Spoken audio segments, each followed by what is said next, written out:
பிரியமானவர்களே, சுகமா இருக்கிறீங்களா? சந்தோஷமா இருக்கீங்களா? நீங்க சந்தோஷமா இருக்கணும். எதுக்கு துக்கப்படணும்? இயேசுவோட நடக்கிற பிள்ளைங்க எப்பவுமே சந்தோஷமா தான் இருக்கணும். ஆண்டவர் கூட இருக்கிறார்ல, நம்மளை சந்தோஷமாக்கிய தானே அவர் சிலுவைக்கே போய் தன் ரத்தத்தை சிந்தி நமக்காக எல்லாத்தையும் செஞ்சு முடிச்சாரு. தன் உயிரே கொடுத்த ஆண்டவர் இந்த காரியத்தில் அற்புதம் செய்ய மாட்டாரா? சின்ன சின்ன காரியத்துக்கெல்லாம் இதை துக்கப்பட்டுக்கிட்டு அதில் மூழ்கி போகணும். அவர் கையில் கொடுத்துருங்க, அவர் எல்லாத்தையும் பார்த்துக்குவார். பிறகு எதுக்கு பயப்படணும்? இன்றைக்கு நீங்கள் எதுக்கு கலங்குறீங்களோ அதில் அற்புதம் செய்வார். அவ்வளோதான்.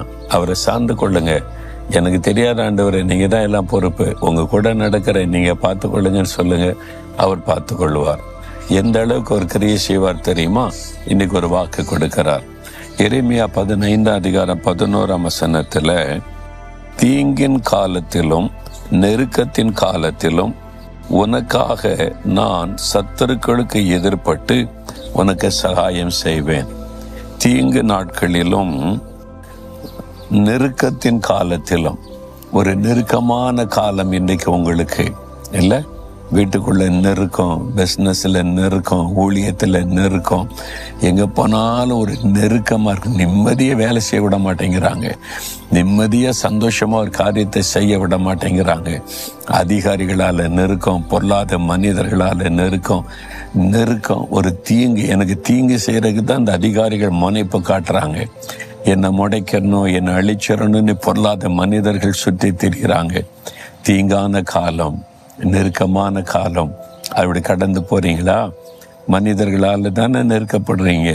அதிகாரிகள், பொல்லாத மனிதர்கள், பொறாமை கொண்ட மக்கள், அவங்களால நெருக்கப்படுறீங்களா? என்று சொல்றாரு. என்ன சொல்றாருப்பா? தீங்கு நாட்களிலும் நெருக்கத்தின் காலத்திலும் உனக்காக நான் சத்துருவுக்கு எதிர்பட்டு உனக்கு சகாயம் பண்ணுவேன், உனக்கு நான் உதவி செய்வேன்.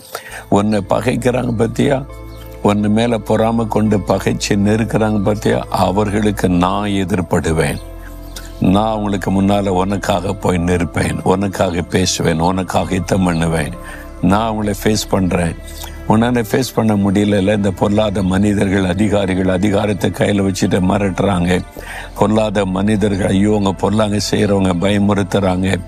சுற்றிலும் இருக்கிற இடத்துல, வேலை செய்யற இடத்துல எல்லாம் பயமுறுத்தல்கள், நெருக்கமா இருக்குன்னு நினைக்கிறீங்களே? உனக்காக நான் அதை ஃபேஸ் பண்ணுறேன்றார் ஆண்டவர். உனக்காக நான் போய் அவன்கிட்ட பேசுவேன், நான் அவங்களை சந்திப்பேன்னு சொல்றார். அதுதான் ஆண்டவர்.